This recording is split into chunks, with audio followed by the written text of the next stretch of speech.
И вот пробил час.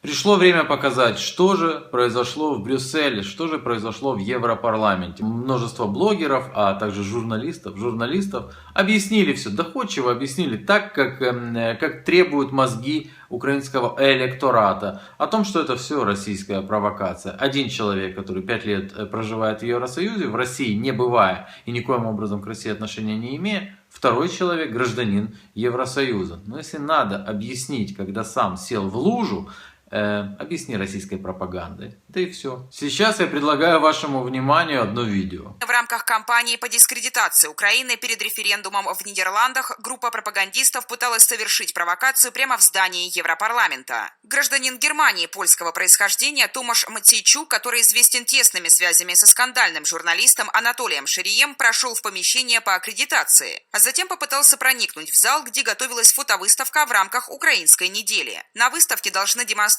плакаты с изображением бойцов антитеррористической операции. Матейчук начал рыться в портфелях организаторов мероприятия, в которых те хранили фотографии. Патриоты Украины утверждают, что он искал изображения якобы нацистских татуировок на телах раненых воинов. Провокация не удалась. Матейчука поймали с поличным и выдворили из здания Европарламента. Горе-журналист также был лишен аккредитации. Впрочем, пропагандистскую машину неудача не остановила. Шари все же опубликовал в социальной сети Facebook те самые фотографии татуировок с запретной символикой. Впрочем, некоторые эксперты заявили, что это явная подделка. Украинские псевдо-СМИ с удовольствием подхватили данную информацию.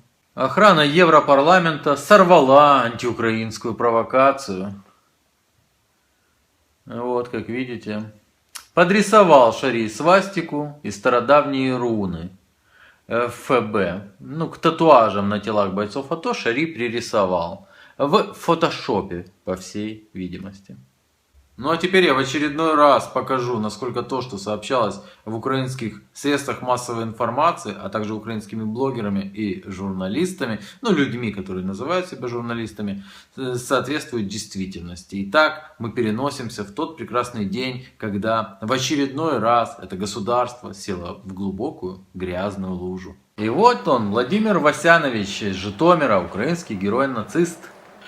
И это, конечно же, я подрисовал в фотошопе, принес туда эти фотографии прямо в Европарламент и расставил их. Видите, под черепом свастика. Это я в фотошопе пририсовал.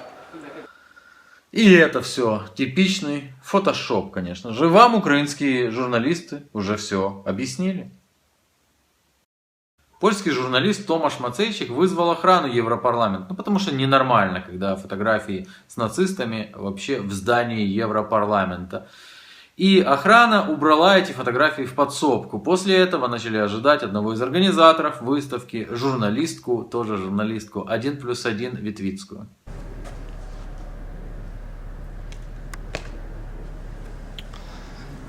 Hi, so can you tell me what is going on here? Can you tell me what is here?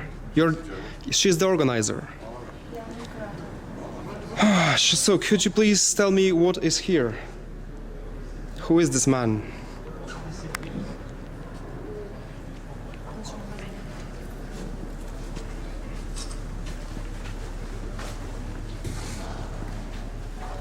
Do you know him? А ви могли зайти і забрати наші... Do you speak English? Yeah, why you come and take our pictures I from found it. our I found it here. No. So I would like to ask you. It's okay that you... I would like to ask you who is he? Do you know this person? Are you Do you know police? this? Do you know this person? Are you police? No, I'm a journalist. Yeah, but I would like to ask you. Do you know this? that you are come and... Can I see your badge, first of all? Yes. Can you take this? Дальше, по старой отечественной привычке, журналистка 1+1 решила, что может указать каким-то там мужчинам, вывести журналиста, арестовать его. Арестуйте его! И лучше всего посадите лет на 15. Okay, so this is yours, yeah? It's okay that he First of all, come and... I need to see. I need to see your badge. Yes, please. It's okay that he come and take I didn't take anything. First of all, Yeah. can I see? Can I stop your camera? Can I stop your camera, please? Yes, please. can you stop your camera? Do I have to stop my camera? Yes, please. Why? Because I need to see your badge. Just a moment. Yes, please. Okay, security. Il a pas le badge autorisé pour. This is my badge. No, this is not a badge for the press. What's It is a that? special badge. You have to go to accreditation. I went there.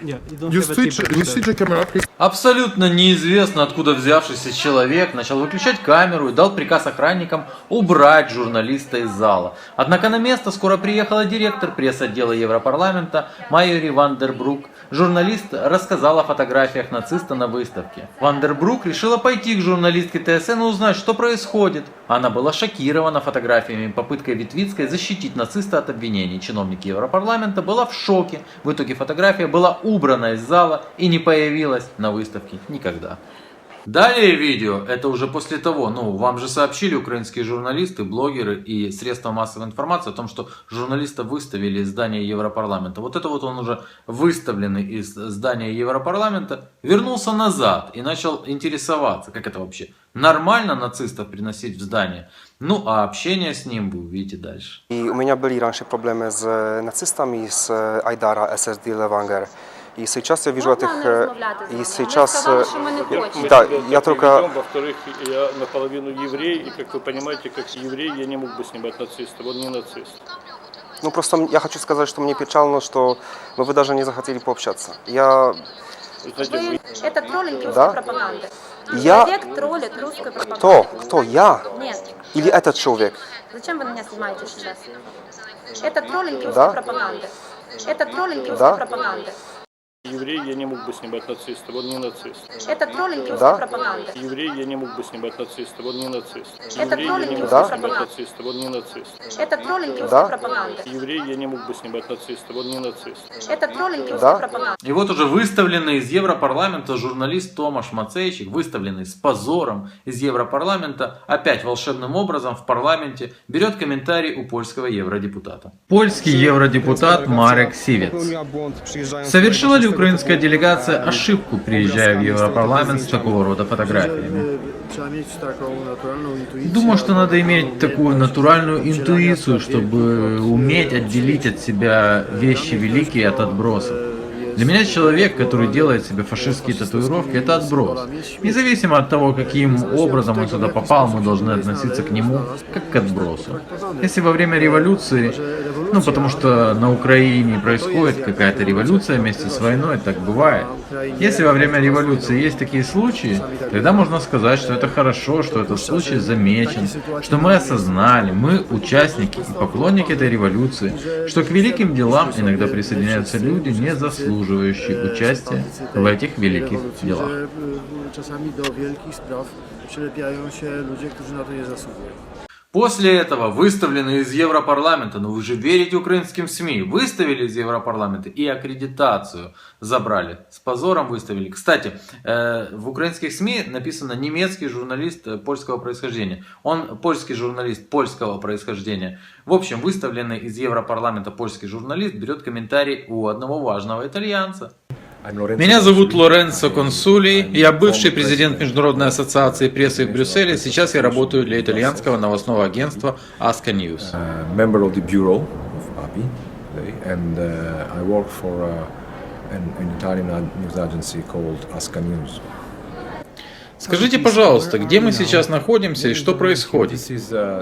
Это зал Иегуди Минухина в Европарламенте в Брюсселе. Это место, где обычно организовываются выставки и другие публичные мероприятия. В этом случае у нас сейчас украинская неделя в Европарламенте. У нас выставка с фотографиями героев украинской революции, которые потеряли свои конечности.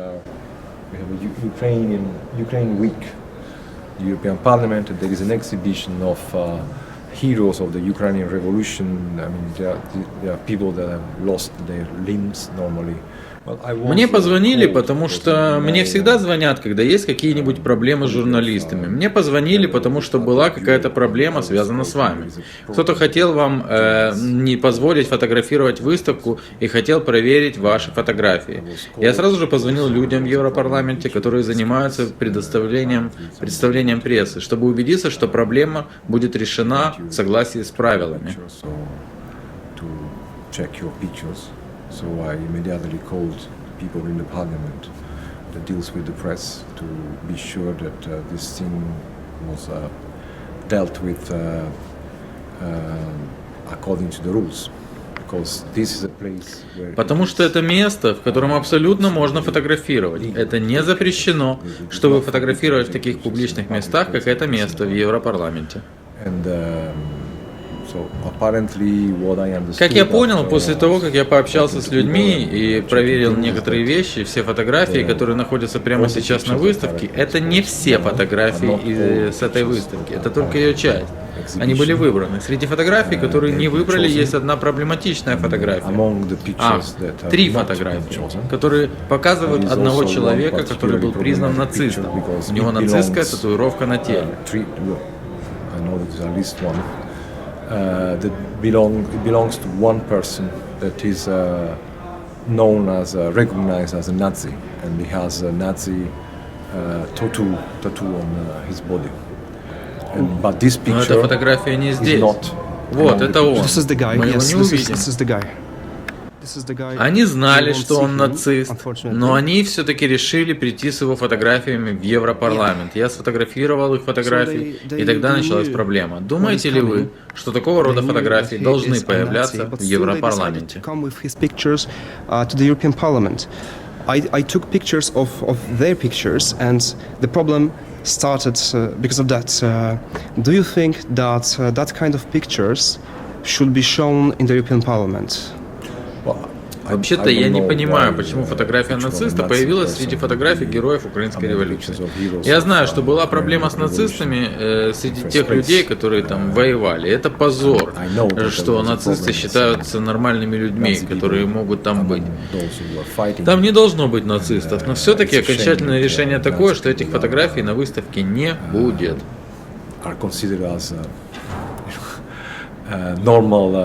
People to be there. I mean, if they're Nazi, they shouldn't be there. But anyway, this is not a problem. The problem is the final decision is that this picture has not been shown here, the picture of this person. This is, Этот человек в одежде с символикой Waffen-СС Totenhof. Они брали интервью у этого человека, они видели его одежду, они видели его татуировку, но они не заметили в этом ничего плохого. Making interviews with him, they saw clothes, they saw tattoos, but still they didn't see anything wrong in this. It's clearly there is clearly a problem of standard. Это очевидно, что там у них есть проблема со стандартами, которые используются в случае таких выставок, как эта выставка. Проблема, о которой вы спрашиваете, они пришли сюда с этими фотографиями, конечно. Кроме этого, мы только что видели этого человека в фильме. Этот человек является частью выставки, является частью концепции выставки. Есть ли в этом что-то плохое? Да, есть. Но самая важная вещь – это то, что фотография этого человека, этот человек не будет показан на этой выставке.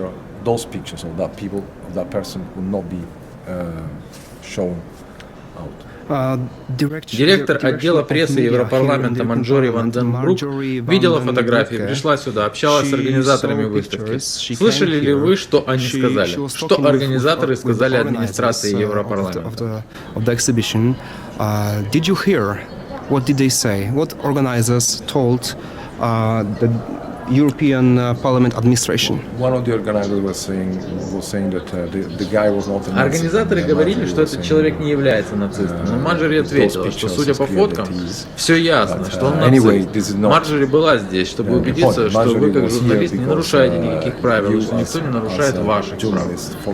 В итоге ваших фотографий не отобрано, и принято решение не показывать эти проблематичные фотографии, и это окончательно результат. And they decided finally not to expose those pictures, and that is the final result. Хотели ли организаторы сказать, что мужчина на фотографии не является нацистом? Один из них так сказал. Там двое организаторов, мужчина и женщина. Кто это сказал? Женщина. Она сказала, что этот мужчина не является нацистом. Сказала, что он не нацист? Да. Невероятно. Она извинилась? Нет, не извинилась. Но они не покажут фотографии, это самое важное. Потому что это был бы позор, если бы фотографии нациста появились среди настоящих героев украинской революции. because it would have been a shame to have a Nazi among the pictures of the hero, the real heroes of the Ukrainian Revolution. Теперь я вам покажу, как, собственно, проходила сама презентация вот этой выставки, которая должна была потрясти европейцев. Обратите внимание на то, как ведут себя украинцы, которые приехали в составе делегации, с каким почтением они относятся к раненым своим героям, как они внимательно слушают докладчика Ветвицкую. Обратите внимание. Я дуже хотіла, щоб цих хлопців ми змогли показати красивими, успішними. Багато з них відбулися під час проєкту. Вони прагнуть, щоб Україна стала справжньою європейською країною, що європейці знають працювати над цим. Нам просто треба дати для них цю можливість. Look at these guys. They want to be Україна, те, щоб Європа, вона залишалась землею без війни. and you know that everybody on these pictures have lost something. They've lost parts of their bodies. They were ready to lose their lives. Part of this project was to meet incredible, incredibly interesting people.